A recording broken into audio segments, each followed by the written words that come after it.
Happy Sunday, my friend. Here we go, man. We're doing it again. We're doing it again. Rule 7. Rule 7. Of Treatise on White Magic. Now, hey, Tom, did you want to real quick talk about what we just mentioned? What we were just talking about before this? About how this entire book is kind of viewed. So just as a recap real quick. Yeah, go for it. Well, just so really the perspective of the entire book is coming from even the beginning at rule 1, where the soul is in meditation. So we're actually high up on the book is being viewed from high up on the mental plane, and then traversing its way down, so that the whole book is it's not separate rules. There's rules for pretty much for each of the subplanes, right, as we traverse down through the coming back down all the way to the lower end of this. And now where we're at is we came down through the mental plane at this point, right? And now we're hitting the astral plane. 7 subplanes of the mental, 7 subplanes of the astral. And I based on what we know, or what we think we know anyway, we're looking now, starting into rule 7, is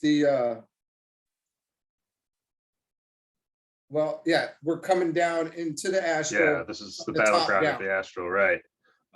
So I don't think it's necessarily broken into each of the 7 subplanes. I think that might be coincidental, because I think when we get into the last few rules is all on the physical. I think there's only 4 there, but anyway.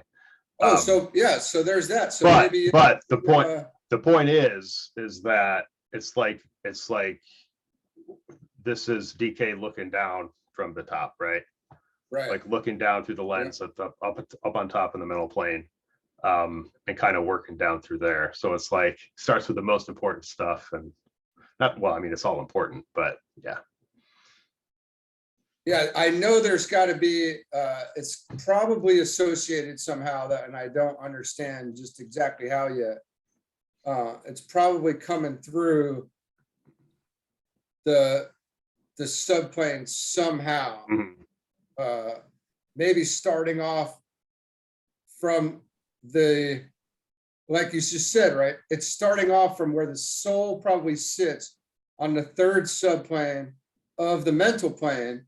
And then that would equal up to the 4 of the higher of the physical. So no doubt, all we're saying is he has a very distinct reasoning behind everything that is written, and it's all done perfectly. Right. Which is just makes it magic. Yeah. Definitely. It's layered in such a way to view it like this. It's really unbelievable. Just like DK saying, well, this is how I see it, and now I'm going to talk about how you all see it. Well, thank you, sir. Thank you. Thank you for the gift. Yeah, absolutely. Well, speaking of the gift, let's not waste time. Let's get right into it. So we're on rule 7. For those following in the blue book, that starts on page 217, and on the online PDF version, that starts at the bottom of page 103. So rule 7, the dual forces on the plane, whereon the vital power must be sought, are seen. The 2 paths face the solar angel, the poles vibrate. A choice confronts the one who meditates. The battleground of the astral plane, the 2 paths. The battleground of the astral plane. We must start our study in consideration of the 7th rule for magic. We have completed the first 6 rules, which deal specifically with work on the mental plane, and hence have a practical value only for those who are beginning to utilize the power of the mind in the magical work of creation. It is interesting to note in this connection that as humanity enters into its heritage of mind, there appears simultaneously a growing tendency towards magical work. Schools of affirmation are cropping up on all sides, whose announced intent is to create those natural conditions wherein a man may have what he deems to be admirable and advisable.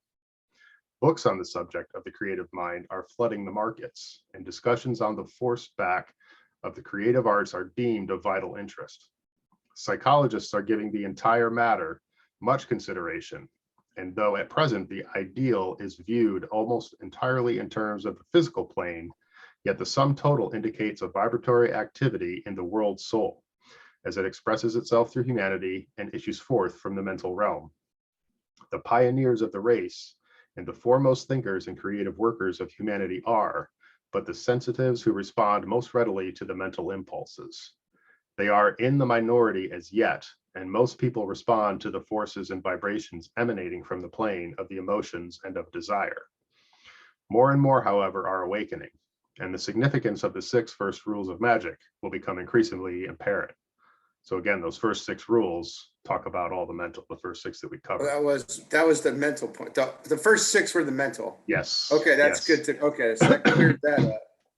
That's good. Okay, great. So yeah, now we're talking about the awakening, I guess, into those. But anyway, the 15 rules are divided into 6 rules on the mental plane, which were the first 6 that we covered.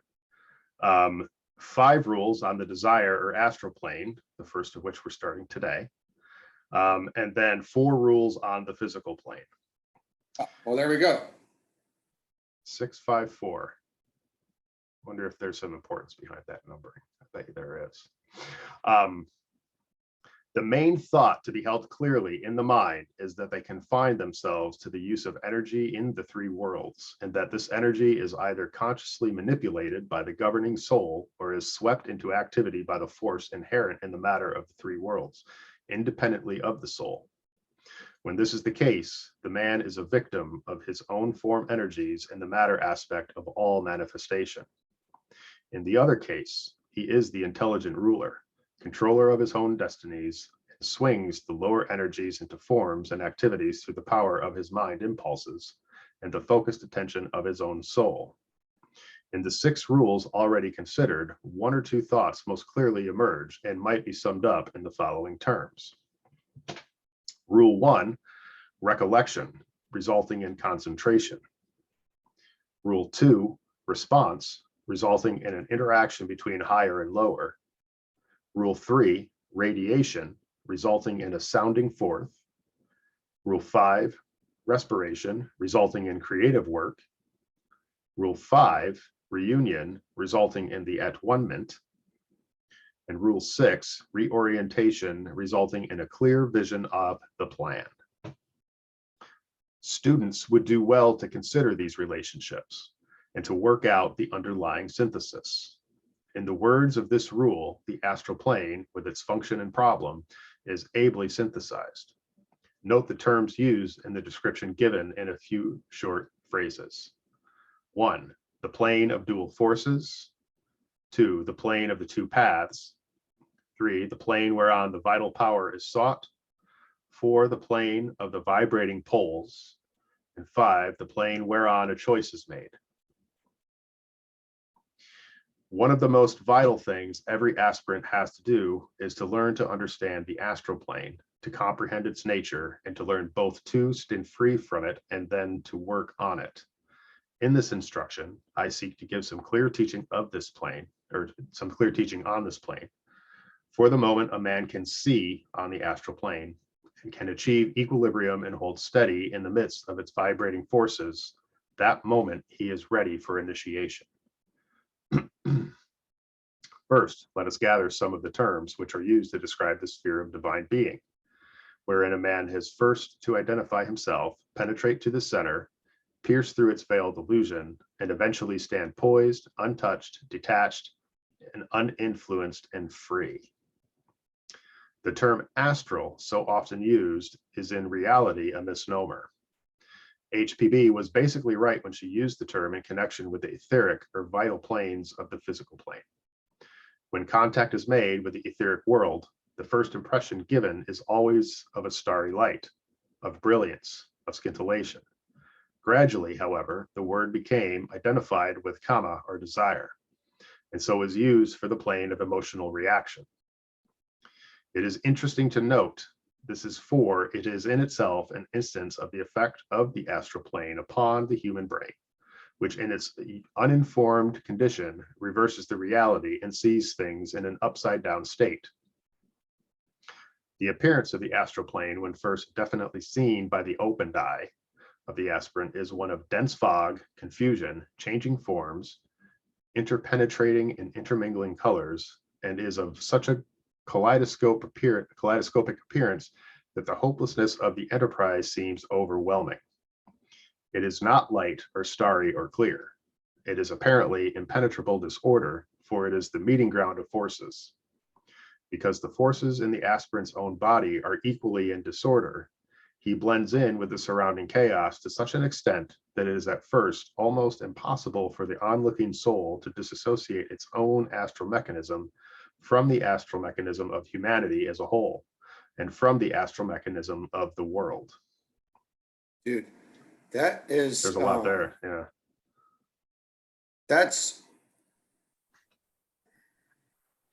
I want to say one thing too. We had that conversation about the way we saw this book laid out. Mm-hmm. Had it wrong. And then in the first couple paragraphs, it was completely corrected. Mm-hmm. You can't make that up. I did not pre-read this today. Yeah, so we were corrected right there. But this here, there, and in that, there's a lot of the awakening process and all that's where the confusion and the fogginess and the anxiety and all of that bewilderment is really taking place, because we're not sure what we're looking at, because we start to realize something, you know, what it appears to be is not what it is, and the way we see things has probably been wrong. So that's a hard period. Mm-hmm. You know. Well, is it just me that's it seems to reference a battle within each individual too, and no doubt, I think, or at least what I'm interpreting here, and I could completely be wrong, but there's that battle within. In order to kind of see this all for what it really is, every individual needs to overcome that kind of hurdle of that internal battle. But what's kind of crazy to me is to think that everybody out there has the same internal battle, and that's why none of us really see an eye to eye, if that makes any sense. Well, yeah. Like if everybody overcame this internal battle, we'd be in a much better position.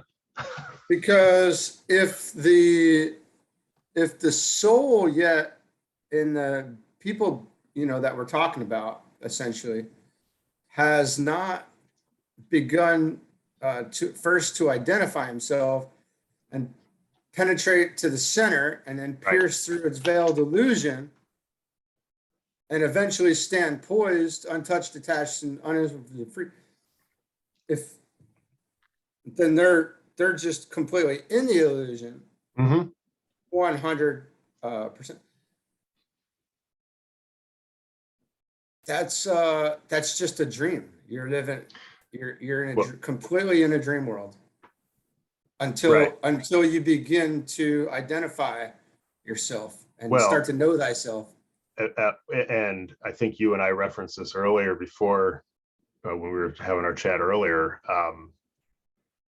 You know, that kind of illusion is not you, but you thinking you know what you know. But what you need to come to terms with is that you really know nothing. And be comfortable with knowing nothing. But and in time though, it's a process. Right. And it has to unravel in time. It just takes time. And the more distracted you are or allow yourself to be, the longer it's going to take. Right. Until I assume, and I don't know. I'm just assuming right now because I feel silly about that. I gotta be honest, man. I'm blown away by that, how we had that conversation and then the whole thing was right there in front of us. Right. It's tripping me out just a little bit. Well, that's the beauty of this process. But it's unbelievable by itself. Well, and it's very humbling, man. It is so humbling. It's like, oh no, you had that wrong. Here, let me tell you what it is. Perfect timing. The synchronicity is off the chart on that. It's actually perfect. You know, we went kind of fat. I say when it was fun. Understand. So it's important, like we were saying earlier, just in our conversation before, getting to learn what the astral plane is. Right. And what the illusion is, and then beginning to identify the aspects of it. And that also takes time. That can't all be done in one quick shot. Even if it could, you would still be confused as to individual aspects of it because there's so much chaos taking place. So you have to go through and kind of at each, every day, just kind of look at things through those eyes and going, what am I looking at? Mm-hmm. What is this? What's the depth, behind it with the eye open, right? And that builds on what we were talking about last week. All right, I'm sure we could shut up. Probably I could shut up and just the answer is going to be. We're going to find the next few paragraphs. Yeah. We're going to be schooled again here coming up. So yeah, this is more like, it's like fun conversation in between, like. Yeah. Well, because we're learning as we go too. Yeah, no doubt. It is a never-ending learning opportunity. So. All right. You want me to read a little bit? No, man, I can keep going. Good. Keep going. I think I left off with it is apparently impenetrable disorders, meeting ground of forces, because the forces is apparent in the aspirant's own body are equally in disorder. He blends in with the surrounding chaos to such an extent that it is first almost impossible for the onlooking soul to disassociate its own astral mechanism from the astral mechanism of humanity as a whole, and from the astral mechanism of the world. That's kind of what we were just talking about, right? Yeah. So right there, I kind of missed that the first time. That we picked up on the chaos, but it's almost impossible for the onlooking soul to dissociate its own astral mechanism from the astral mechanism of humanity. And from the astral mechanism of the world. And the astral mechanism from the world. Well, that's probably why it's so difficult to break free of the astral and move into the mental, because there's so much of it around us to move that just keeps us, holds us. And this is why Kama Monastic, they say that, we're operating from the astral, and the lower mental, because this process is just starting when you hit the mental plane, right? This is, as you're on the longer we're on the mental plane, the more of the illusion that we're analyzing. Okay. We should probably stop because I think the next couple of paragraphs are going to get into that. Yeah. So this is cool. Yeah. One of the first things then that the aspirant has to learn is to dissociate his own aura in the emotional sense from that of his surroundings, and much time is expended in learning to do this. It is for this reason that one of the first qualifications of discipleship is discrimination, for it is through the use of the mind as analyzer and separator that the astral body is brought under control. There we go. Okay, all right, let's just keep going. Secondly, the astral plane is the plane of illusion, of glamour, and of distorted presentation of reality. The reason for this is that every individual in the world is busy working in the astral matter, and the potency of human desire and of the world desire produces that constant outpicturing and form building, which leads to the most concrete effects of astral matter. Individual desire, national desire, racial desire, the desire of humanity as a whole, plus the instinctual desire of all subhuman lives causes a constant changing and shifting of the substance of the plane. There is a building of the temporary forms, some of rare beauty, some of no beauty, and a vitalizing by the astral energy of its creator. Add to these forms that persistent and steadily growing scenario we call the Akashic records, which concern the emotional history of the past. Add the activities of the discarnate lives which are passing through the astral plane, either out of or towards incarnation. Add the potent desire, purified and intelligent, of all superhuman lives, including those of the occult planetary hierarchy, and the sum total of forces present is stupendous. All play upon, around, and through every human being, and according to the caliber of his physical body and the condition of his centers will be his response. Through this illusory panorama, the aspirant has to make his way, finding the clue or thread which will lead him out of the maze, and holding fast to each tiny fragment of reality as it presents itself to him, learning to distinguish truth from glamour, the permanent from the impermanent, and the certainty from the unreal. As the old commentary puts it, let the disciple seize hold of the tail of the serpent of wisdom, and having with firmness grasped it, let him follow it into the deepest center of the hall of wisdom. Let him not be betrayed into the trap set for him by the serpent of illusion, but let him shut his eyes to the colorful tracery upon its back and his ears to the melody of its voice. Let him discern the jewel set in the forehead of the serpent whose tail he holds, and by its radiance traverse the miry halls of Maya. No glamour, no illusion can long hold the man who has set himself the task of treading the razor-edge path which leads through the wilderness, through the thick-set forest, through the deep waters of sorrow and distress, through the valley of sacrifice and over the mountains of vision to the gate of deliverance. He may travel sometimes in the dark, and the illusion of darkness is very real. He may travel sometimes in a light so dazzling and bewildering that he can scarcely see the way ahead. He may know what it is to falter on the path and to drop under the fatigue of service and of strife. He may be temporarily sidetracked and wander down the bypaths of ambition, of set interest, and of material enchantment, but the lapse will but be brief.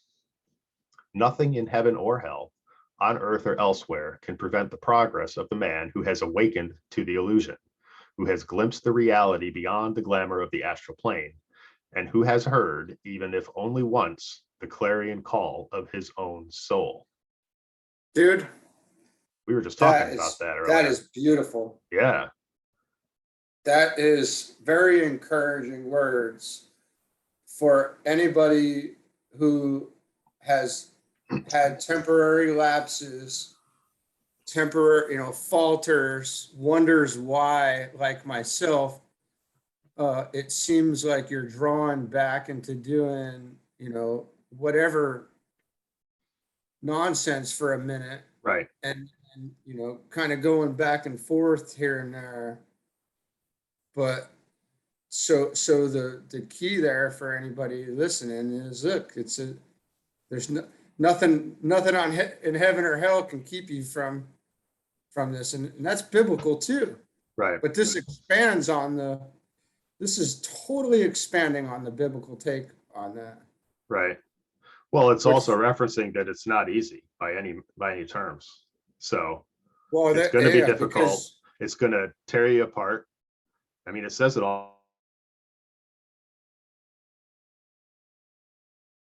Hold on. I lost you there for a second, Tom. You're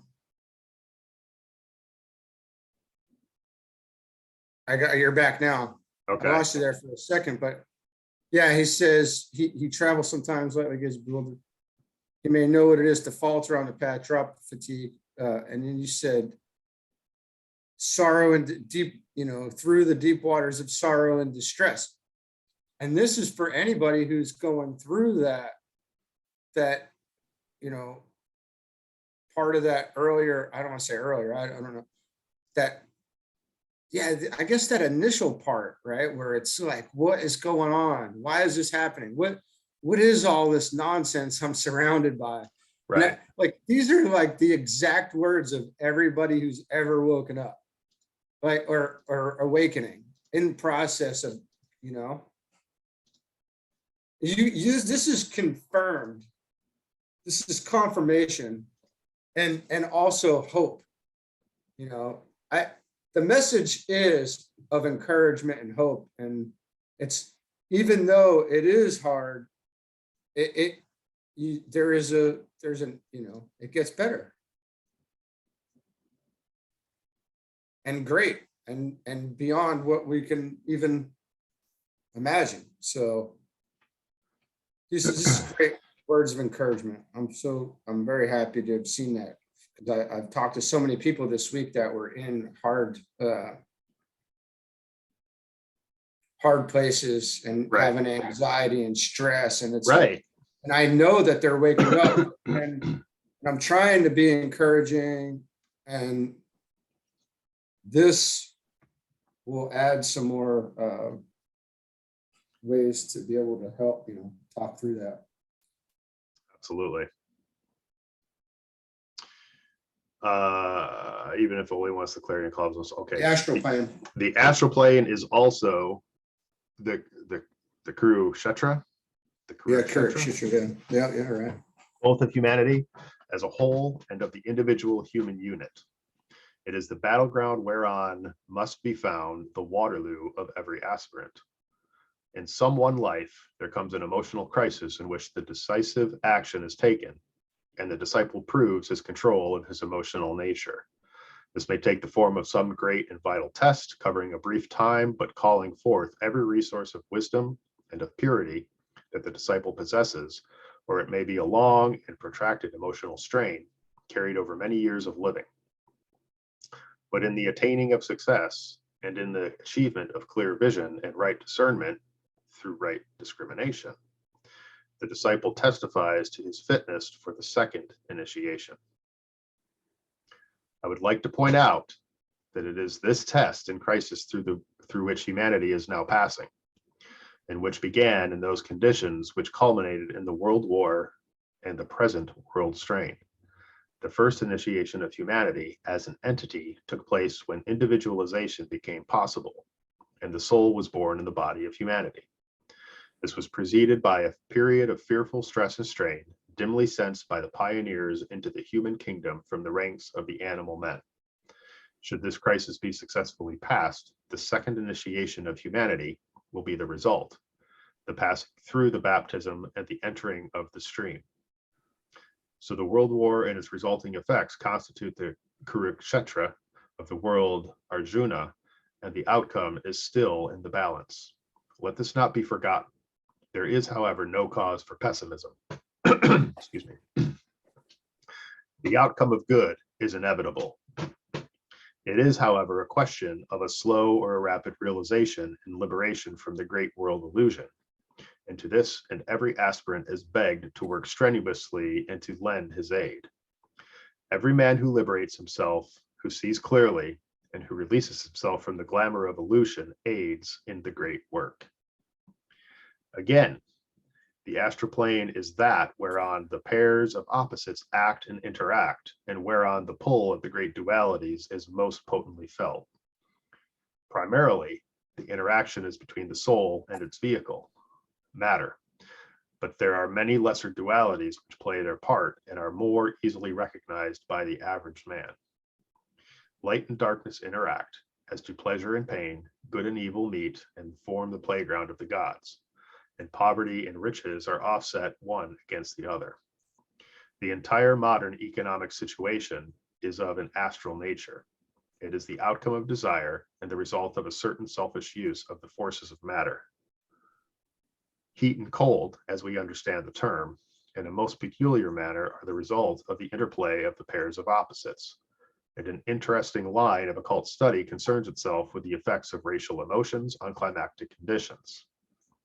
We most truly make our climate in one significant sense.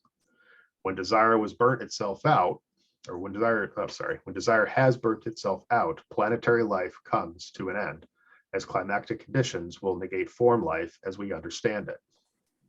In relation to the human unit, the secret of liberation lies in the balancing of the forces and the equilibrizing of the pairs of opposites. The path is the narrow line between these pairs, which the aspirant finds and treads, turning neither to the right nor the left. It must be remembered always that when the pairs of opposites are discerned, when a man balances the forces of his own nature, when he has found the path and become the path, then he can work with the world forces, can preserve the balance and the equilibrium of the energies of the three worlds, and so become a co-worker with the masters of the wisdom. Let us pray and hope that this may be the practical outcome of our understanding of the nature of the battleground of the astral plane.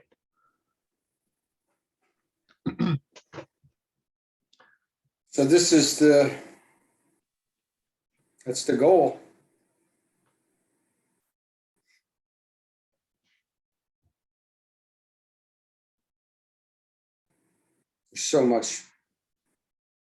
There's so many real world things to talk about there, because once you talk about the financial system or the economy, you're talking about every single thing that is happening around it. Like it's just everything. There's something for everybody to draw them in and attract them, no matter what and who they are. And there's something to distract everybody. There's no group left left out. There's no group left out to be distracted. You could be a bowler, you could be a footballer, or you could be a baseball, fan. You could be hobbies, fish, all of any different variations. Politics, the debate club, it doesn't matter. Right, money chaser, whatever.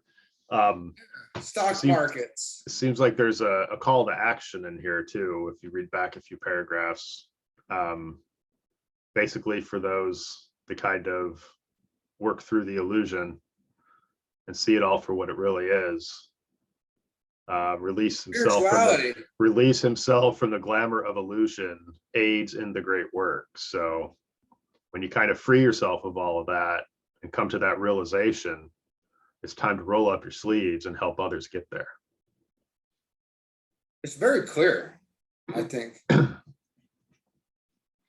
And then there's still a point where you do start to serve and work. You have to. You don't necessarily know what all of this exactly. You don't know it all. You don't know what you need to know yet. You just know you need to work and help others.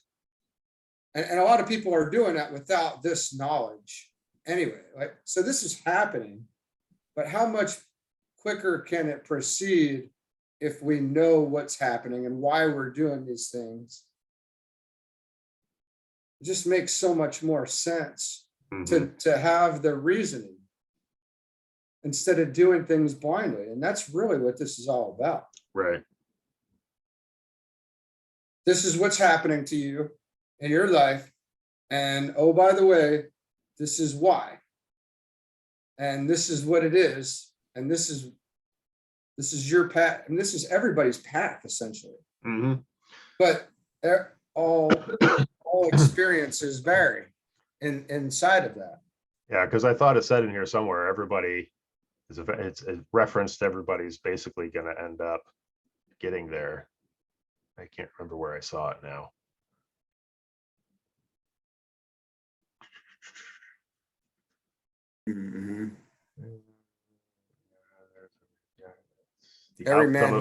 The outcome of good is inevitable. It is, however, a question of slow or rapid realization and liberation from the great world illusion. And to this end, every aspirant is begged to work strenuously and to lend his aid. So, yeah. All right, you want me to read some of... Yeah, you want to pick it up on the two paths? Sure.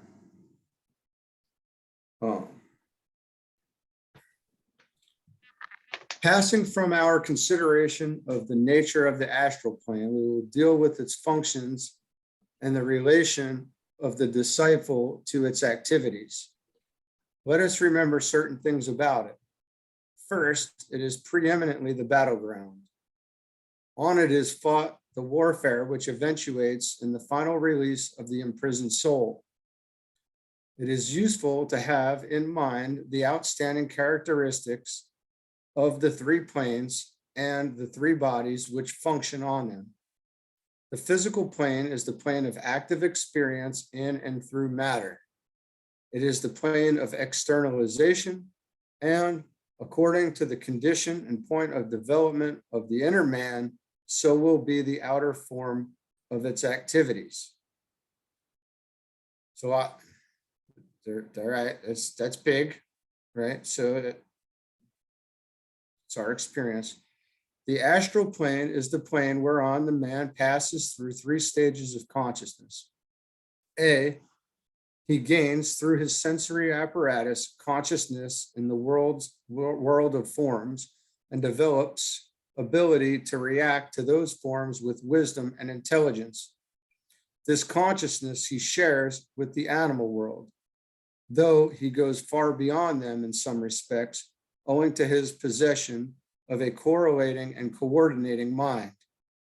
B, sensitivity or awareness of moods, emotions, and feelings, desires, and aspirations, which have their roots within him in the principle of self-consciousness or in the ahamkara principle, as the occultists who love difficult phrases is apt to call it. This he shares in common with his fellow men. C, spiritual awareness or sensitivity to the spiritual world and the feeling aspect of the higher consciousness. This has its roots in the soul, presupposes the dominance of the mental nature, and is that faculty which constitutes him a mystic. This awareness he shares in common with all disciples and is the reward of the gained victories of his astral plane experience.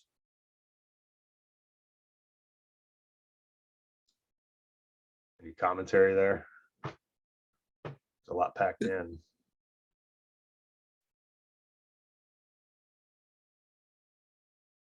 I mean, that a good indicator. It's just a good indicator that, you know, a lot of people are probably on the right track, and controlling your emotions and knowledge of your moods and looking at the emotions and feelings and analyzing them to see if they're necessary. Like we've had these conversations, over and over. This has been said so many times by so many sages, but DK puts it into perspective in such a very real way. Right? And then at some point, gaining that spiritual awareness, becoming the mystic, and then you want all those loving feelings, and you want to feel God and listen to beautiful commentaries and have your ears tickled and beautiful poetries. Right. And there's a lot of that going on there. Right? Everything's, beautiful, and that's the mystic, All right, well, there's the astral plane. So we went through the physical plane is the plane of active experience, and then the astral plane we just talked through about moods and emotions and sensory apparatus, awareness and sensitivity. Stages of consciousness. Stages there. The mental plane comes next. In it, the right use of the intellect is the outstanding achievement. This is also characterized by three stages. The stage wherein the mind is the receiver of impressions from the outer world via the five senses and the brain.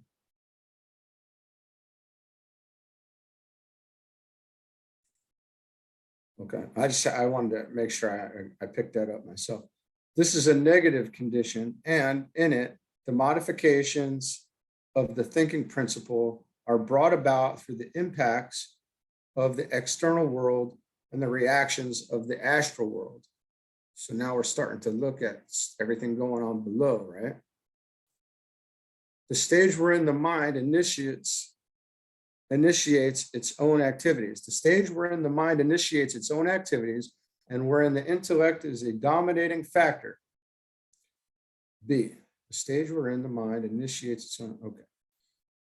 Though thrown into activity by the factors enumerated above, it is responsive also to the thought currents of the mental plane as well, and becomes exceedingly active as the results of these two contacts.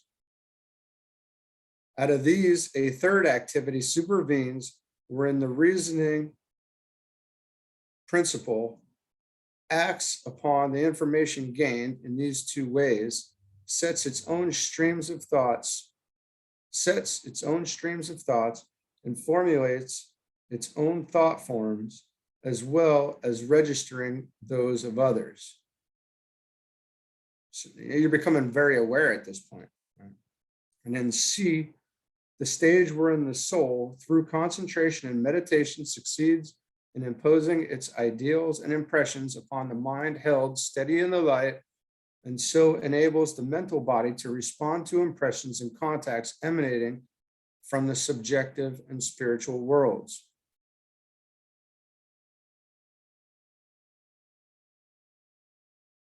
So now this is what's happening. It succeeds in imposing its ideas and impressions upon the mind held steady in the light. Yet the battle par excellence is fought out in the astral body and only reaches its most intense point and its potent fierceness when there is a good physical instrument and a well-equipped mentality. The greater the sensitivity of the astral body, the greater its reactions to the physical world and to the mental condition, and hence the fact emerges that disciples and the more highly evolved people in the world have a more potent astral body and work under greater emotional strain than the less highly evolved and liberated sons of God. The greater the sensitivity of the astral body, the greater its reactions to the physical world and to the mental condition, and hence the fact emerges that disciples and the more highly evolved in the world have a more potent astral body. Okay, that's where we're going at. And work under greater emotional strain than its lessly evolved and liberated sons of God. Less highly evolved. So in fact, this is a harder point. And I think that's mentioned in a bunch of different places in his work, in the material. That's the period between the first and second initiation, and then is very difficult and long. And then even harder is the period between the, well, I don't know. The period between the first and second initiation is very difficult. So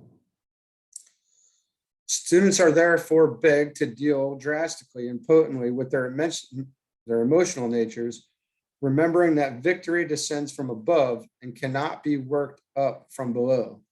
The soul must govern, and its instrument in the warfare is the consecrated mind.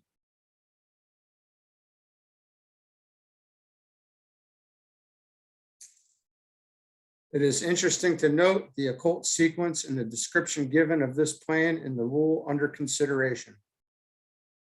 The sequence. And that sequence was shown in what we just went through there, right? From physical, astral, and mental. Those were that's the sequence that he referenced there to note, I believe. Yeah, I think he gets into the sequence coming up here in the next paragraph. You want to go there for a minute? Yeah, absolutely. Okay, so it is interesting to note the occult sequence in the description given of this plane in the rule under consideration. It is first of all the plane of dual forces. The first thing the aspirant becomes aware of is duality.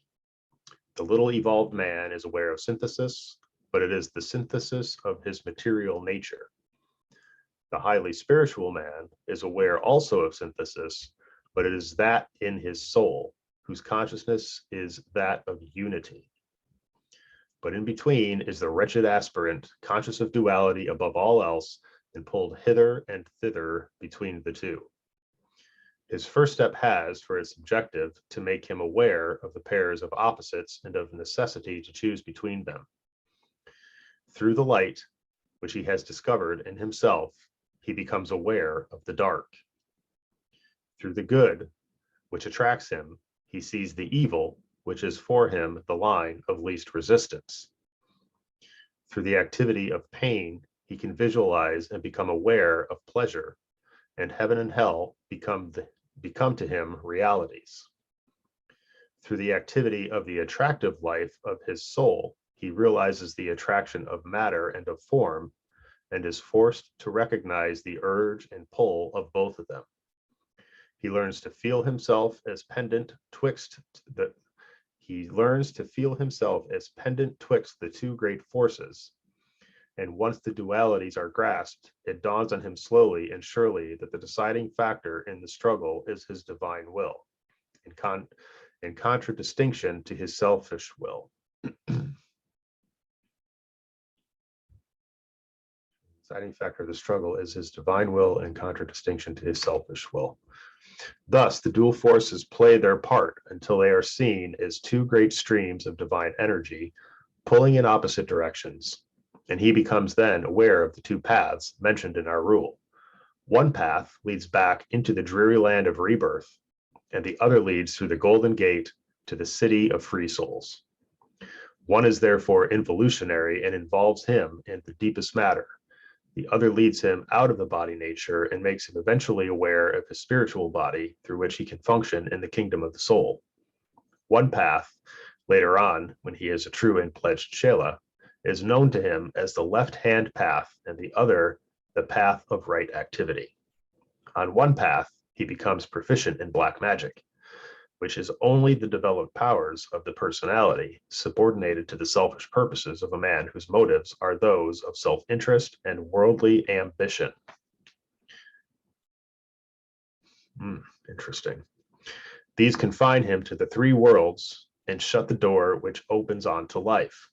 On the other path, he subordinates his personality and exercises the magic of the White Brotherhood, working always in the light of the soul and with the soul in all forms, and laying no emphasis upon the ambition of the personal self. Clear discrimination of these two paths reveals what is called in some occult books that narrow razor-edged path, which lies between the two. This is the noble middle path of the Buddha and marks the fine line of demarcation between the pairs of opposites and between the two streams, which he has learned to recognize. One going up unto the gates of heaven, and the other passing down into the nethermost hell. Brother, I gotta hit that. We gotta hit that one real quick. This is a whole separate kind of thing going on here for the world. You know, as you're reading that, I'm immediately thinking of all these people going around talking about manifest your best life. Right. And they're talking about manifesting. A lot of them I've seen of talking about, what can you manifest that will, I guess, make you quote unquote happy in this material world, right? So manifest more money, manifest myself the perfect mate, manifest myself great riches so that I don't have to worry about things financially. And all of those manifestations are very self-driven. And it says right here that that's essentially the practice of black magic. Right. And it's the path of least resistance. Because it's easier, right? Yeah. Yeah, it's easy to In do. choosing the right, right, he doesn't call it the right hand path here, or the right hand of God, but he calls it The right-hand path, the right action or something. path of right action. Yeah. And choosing that is a harder way. There's nothing in it for you. Right. Because you're dissolving all your personal desires for the greater good. There's nothing. It's not, and then in between figuring these things out, there's a decision that you got to make. It seems like to me, maybe a lot of people might have they might want to be doing and going the right way, but they're just distracted and get sucked into, well, I'm manifesting this stuff. You want to live your best life, and I want to have fun, and I want to experience this, and I want this, and I want. Anytime you start saying I want, that's selfish, Mm-hmm. and you're really working against evolution. You're working towards involution, Right. and another rebirth, or in a. We're all guilty of this at some point, but Oh yeah. Well, I mean, because it is the path of least resistance. It is what makes life comfortable. It's what makes this physical life comfortable, right? But anything truly good never came without pain, I don't think. So it says it right here. It's more of this reference of a difficult path to be on. What we say, the path of right activity.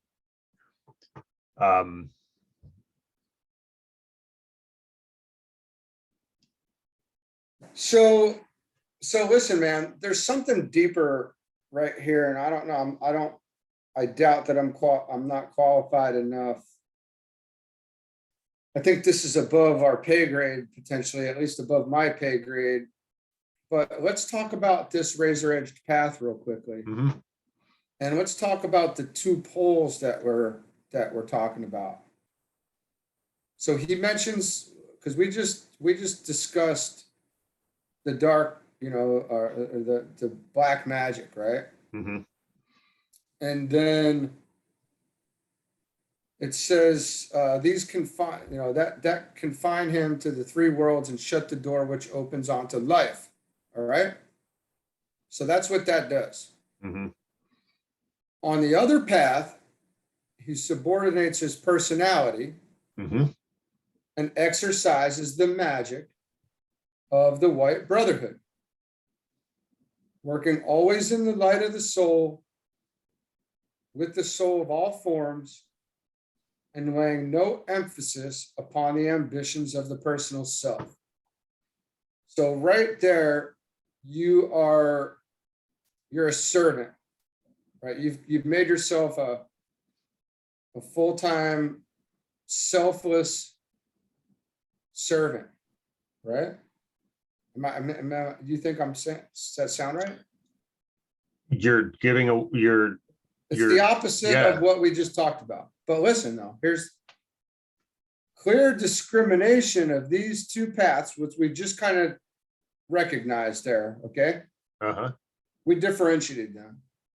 Clear discrimination of these two paths reveals what is called in some occult books that narrow razor edge path, which lies between the two. So it's a very, very fine line. But there's another path.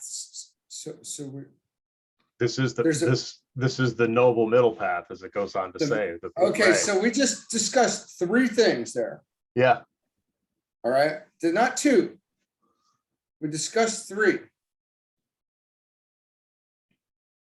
All right. I just want to make that clear for myself. I want you to clear it up with me. Because all right, this is the noble middle edge path. The Buddha marks the fine line of demarcation between the pairs of opposites and between the two streams which he has learned to recognize, one going up and the other going down. All right. So there's a question. I have questions, and I'm hoping they're about to be answered. So let's keep going. I don't know that I'm qualified either, but okay, yeah. Hopefully it's in the book, right? Yeah. Well, so my little chuckle there was because as we're reading this, it just makes me think about that next Netflix show, The Good Place. You know what I'm talking about. Oh yeah, no, that's hilarious. And they're, I hate to be a spoiler alert for people who haven't seen it, but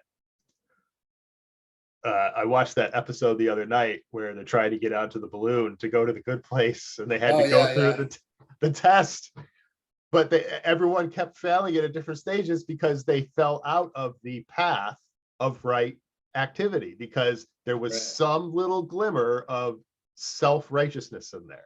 This system is so, like Carla says, and we've said before, it's so finely tuned. But that's that noble middle path, I think, and I will probably be proven wrong as we read on, or if we have some consultation with Carla later, but that fine line is, it can be easy to fall on either side, right? Like you can be headed towards the path of right activity, but there's that fine line, and you just be super easy to just fall off. But all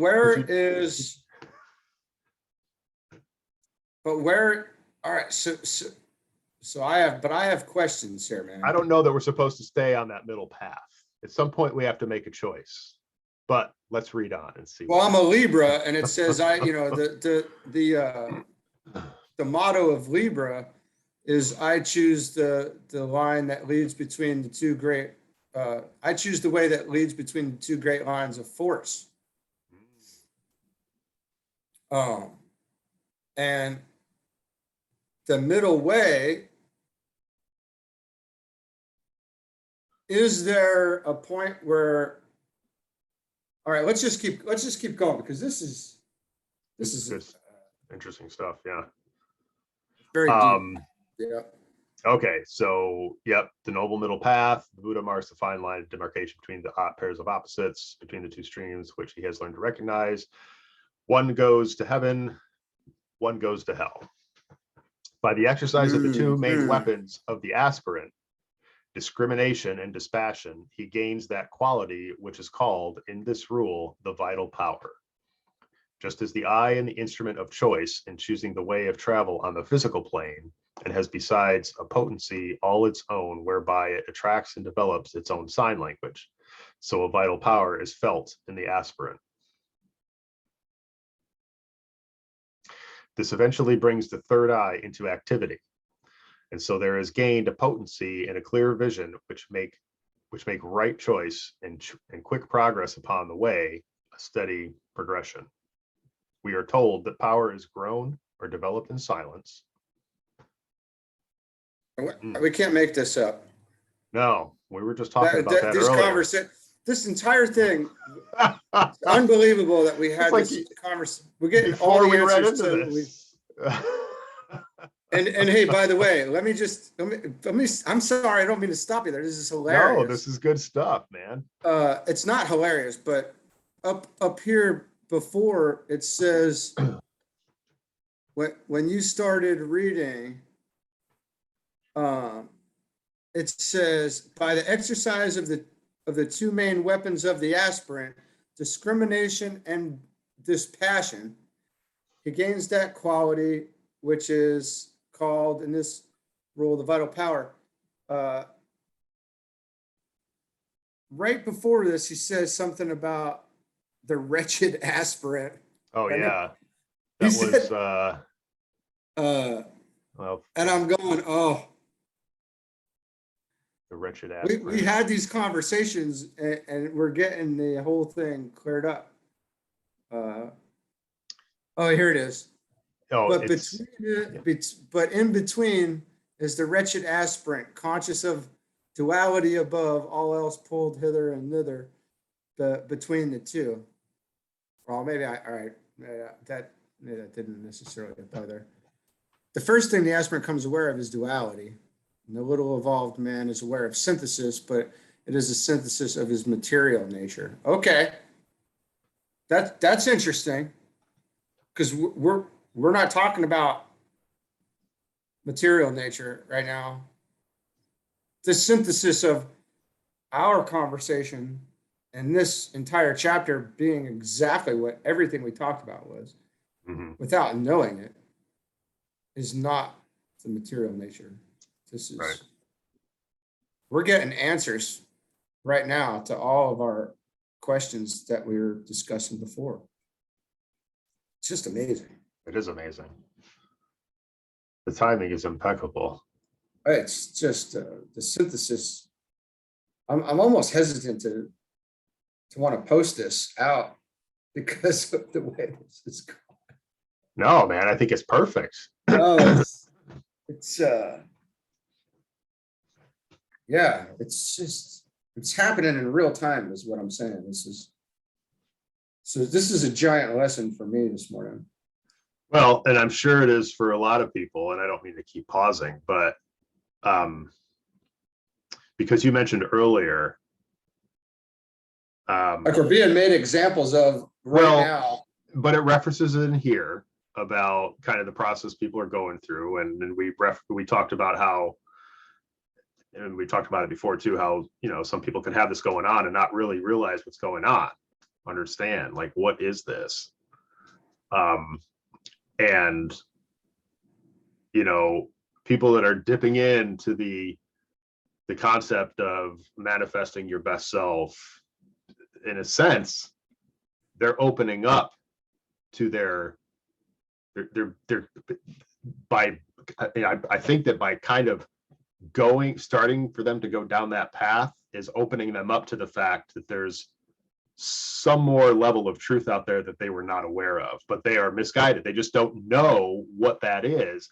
And that's exactly why they should be reading this, because we're actually proving out the synthesis of higher. Yes. Yeah. Because it's all right in here. Like, holy cow. Like, yeah, this is what I was going through. I thought I was going crazy, but I'm not. And now that I see what all that is, it's like, well, shoot, got to get on the, you got to fix all that too.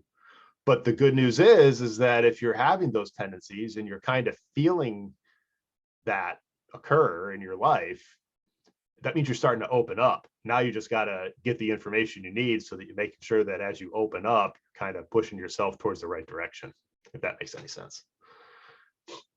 No, it makes a lot of sense to me. Well, me too.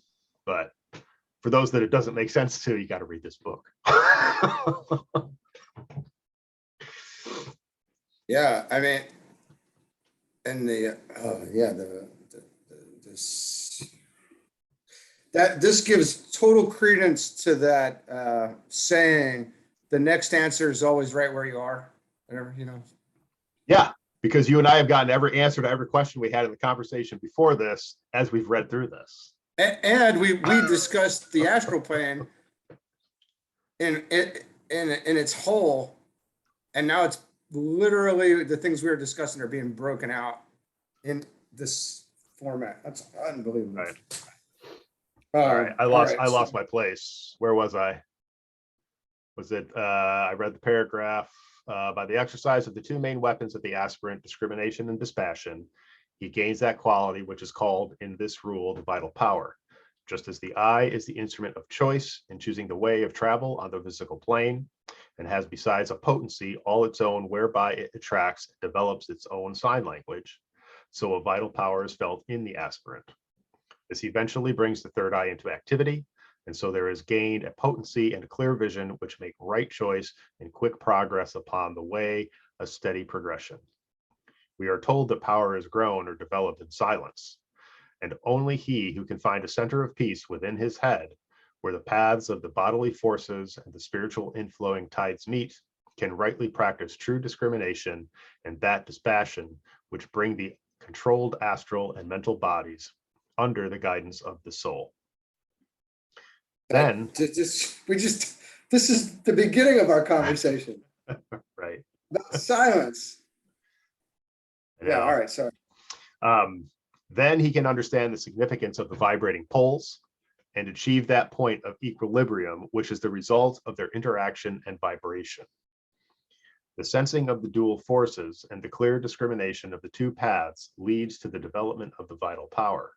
This vital power demonstrates its first activity in enabling the aspirant to achieve a point of balance, and so stand on that pinnacle of achievement whereon a choice is made. What is that choice? For the aspirant, it is that between rapid and slow progress. For the disciple, accepted and loyal, it is the choice between methods of service. For the initiate, it oft lies betwixt spiritual advancement and the arduous work of staying with the group and working out the plan.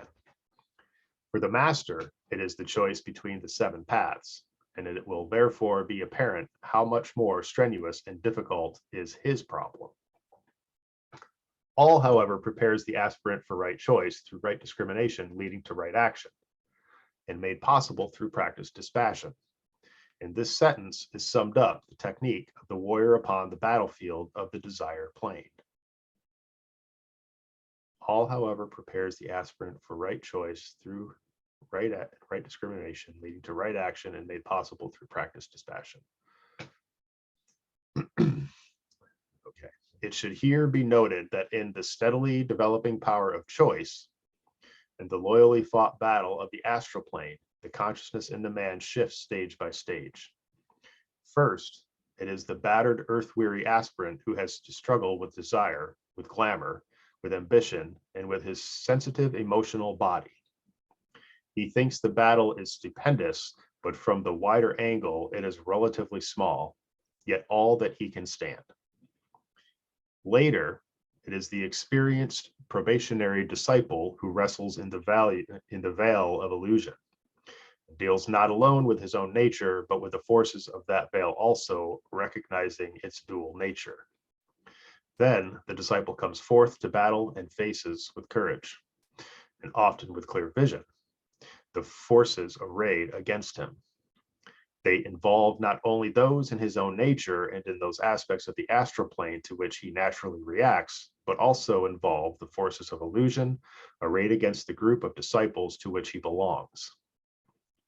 Let all disciples take note of this and have it in mind in these difficult and strenuous days. Such disciples are in conscious contact at times with their soul forces, and for them there is no defeat nor turning back. They are the tried warriors, scarred and tired, yet knowing that triumphant victory lies ahead, for the soul is omnipotent. Accepted disciples who battle all the above enumerated factors, plus the black forces arrayed against the elder brothers, can call upon the spiritual energies of their group, and at rare and indicated moments upon the master under whom they work. Thus, the work and labor expands. Thus, the responsibility and struggle steadily increases. Yet at the same time, there is also a steadily growing reception of potencies which can be contacted and utilized, and which, when correctly contacted, ensure victory at the end. The phrase, the one who meditates, relates to the soul. Arjuna, the aspiring disciple, resigns the struggle and hands the weapons and the reins of government to Krishna, the soul, and is rewarded at last by understanding and by a vision of the divine form which veils the Son of God, who is himself. When this battle has been fought and won, the disciple steps into the ranks of the white magicians of our planet and can wield forces, cooperate with the plan, command the elementals, and bring order out of chaos. He is no longer immersed in the world illusion, but has risen above it. He can no longer be held down by the chains of his own past habits and his karma. He has gained the vital power and stands forth an elder brother. Such is the path ahead of each and all who dare to tread it. This is the opportunity offered to all students who have made their choice with dispassion and are prompted by love and the desire to serve. And that concludes Rule 7. Now I have what I would call a silly question. Maybe I'll have a silly answer. We'll see. What's your silly question? The occult path is the middle path.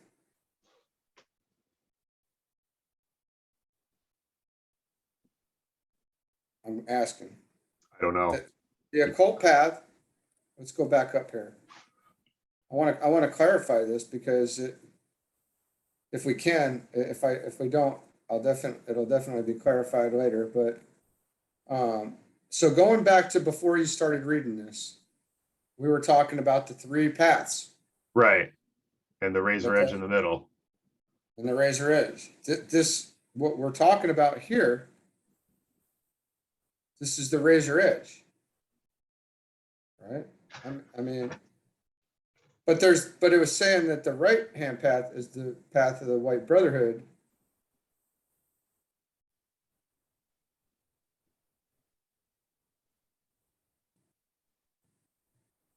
Working always in the light of the soul. Oh, wait, all right. So hold on here. Let's clear discrimination of these two paths reveals what is called in some occult books that narrow razor-edged path which lies between the two. This is the noble middle path of the Buddha and marks the fine line of demarcation between the pairs of opposites. So we take the middle path to eventually work on the right hand path with the White Brotherhood. It's just you have to tread the, okay. So we see, all right. I think it just made sense. And this may seem silly to everybody, if anybody's watching this, or to more advanced people watching this. But we identify the Black Lodge. We identify the White Lodge. We make our decision, and our path to get there is the middle. Our path to go whichever way, our path, we're treading the middle way to pass through this to get to the spiritual triad and work with the hierarchy. You can't work. I don't think you can really work with the hierarchy until you tread the path to a certain point. Well, I think it's saying that everybody has to tread that razor edge path, because at some point the sensing of the dual forces and clear discrimination of the two paths leads to the development of vital power. Oh wait, that's not what I meant to read. There was something in here. Oh yeah. Sensing of the dual forces and the clear discrimination of the two paths leads to the development of the vital power. This vital power demonstrates its first activity in enabling the aspirant to achieve a point of balance and so stand on that pinnacle of achievement whereon a choice is made. What is that choice? For the aspirant, it's becoming between, yeah, I think, I'd like to go get it clarified, but you choose your way. That razor edge path is, I guess it would be the occult path, right? Because it's the way to get up.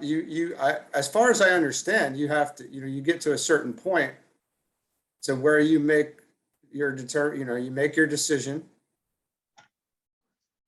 to which side, because until you reach a certain point in evolution, you're still pulled to the left-hand path. Mm-hmm. You have to become aware that there are these two things to both sides. You have to know there's two sides before you can make the decision. And so I guess, we work that out on the middle, on the middle path, the no middle way. No middle path.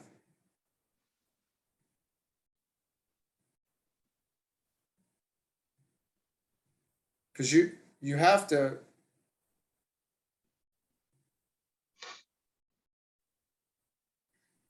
I don't know.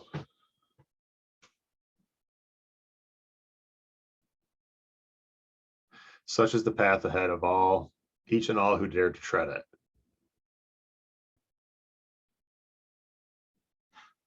So yeah, I think it is. And you said, let's path. go back down to where you were reading about where where the master has to choose the 7 paths. Right above that, it was talking about Oh, it's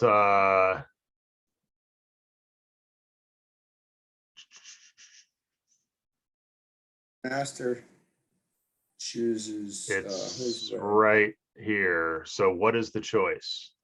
For the aspirant, it is that between rapid and slow progress. For the disciple, accepted and loyal, it is the choice between methods of service. For the initiate, it oft lies between spiritual advancement and the arduous work of staying with the group and working out the plan. And for the master, it is the choice between the 7 paths. And it will therefore be apparent how much more strenuous and difficult the path is for the master, I think is what it's referring to there. Mhm. So we only got to deal with 2. Is that what that's saying? The master has 7. Right. Well, there's a lot going on there, right in that little thing, you know. Are you an aspirant? Are you a disciple, accepted and loyal? Are you an initiate? So what, you know, and that's a good indicator for, you know, anyway, I mean,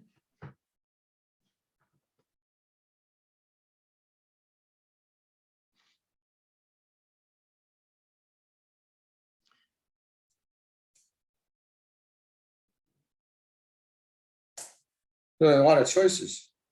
Yeah, there are a lot of choices. And then how do you want to serve? Sometimes, you know, even that is a big choice.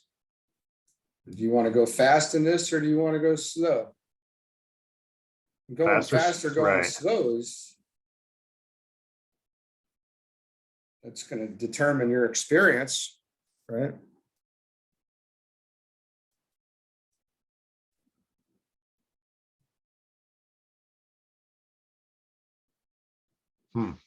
Yeah, there's a lot in there. I don't have answers for it. Steadily developing power of choice and the loyally fought battle of the astral plane, the consciousness in man shifts stage by stage. First, it is the battered earth-weary aspirant who has to struggle with desire, with glamour, with ambition, right? So that's, you know, that's a thing there, an ambition with the sensitive emotional body. He thinks the battle is stupendous, but from the wider angle, it is relatively small, yet all that he can stand, right? That's that sound familiar to anybody? So that's Later, you know, it's the experienced probationary disciple who wrestles in the veil of illusion and deals not alone with his own nature, but with the forces of that veil also, recognizing its dual nature. Then the disciple comes forth to battle and faces with courage the forces arrayed against him. Not only his own nature of the astral plane to which he's naturally, but also involve forces of illusion arrayed against the group of disciples to which he belongs. Such disciples are in conscious contact at times with their soul forces, and for them there is no defeat nor turning back. They're tried warriors, scarred and tired,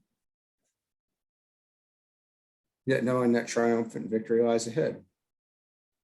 So the path that people are going to take is it's just whatever there's, you know, it's on them. So that path is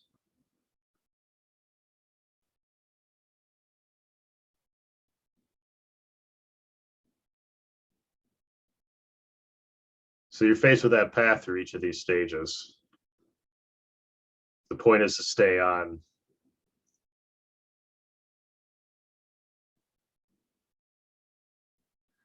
I think the point is you have a choice. You're on center and you have a choice in each stage. Maybe it would be interesting to get this clarified. Yeah, and it just, this is it. Because the more you're involved with the thing, the harder it's going to be.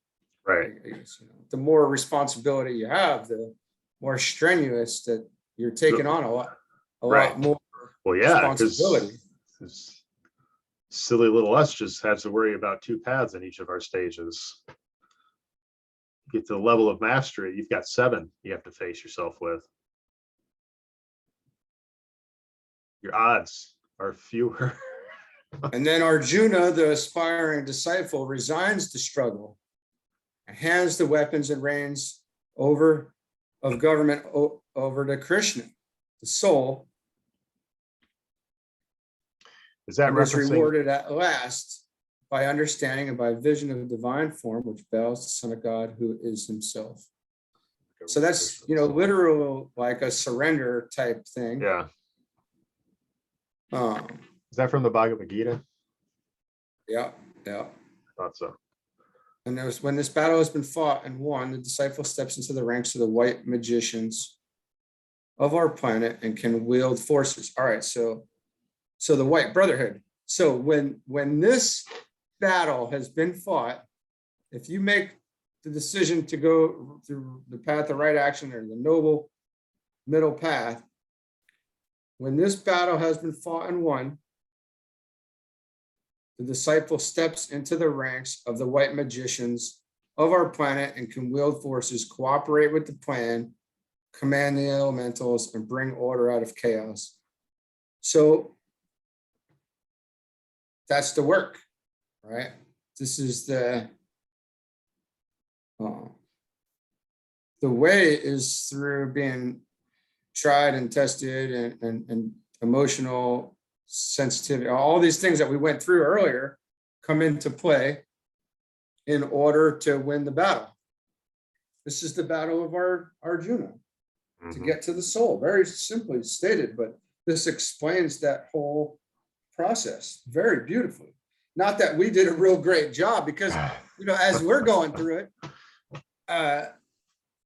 you know what I mean? Yeah. But it's at the end of the day, at the end of this video, that's what we just looked and went through is, the more technical aspects of a story or a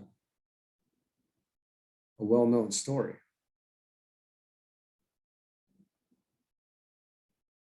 Man, that was really intense kind of study there today. Yeah. So yeah. And then once you get to the soul, that's your that's the day. Once that's complete, that's your day of going and starting a new thing. You graduate from one grade into the graduate out of high school and you go into the workforce. Is that what that is, or is it all about? Is that out of elementary school? Well, yeah, sure, whatever you want to call it. Because that's passage into the mental, right?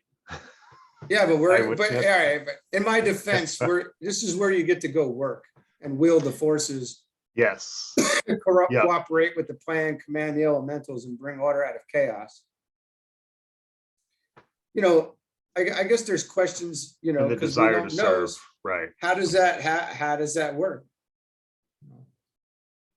I guess it's not. How does that? And then, I'm sure we'll get into how that works. So every time we have a question, all the answers come right up for us.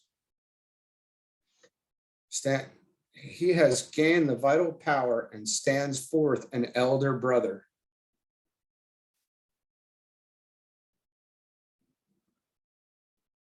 Beautiful, man. Yep. Anyone can take this path. That's what it closes with. This is available to everybody. Receptive, growing receptivity, potencies, which would be contact design.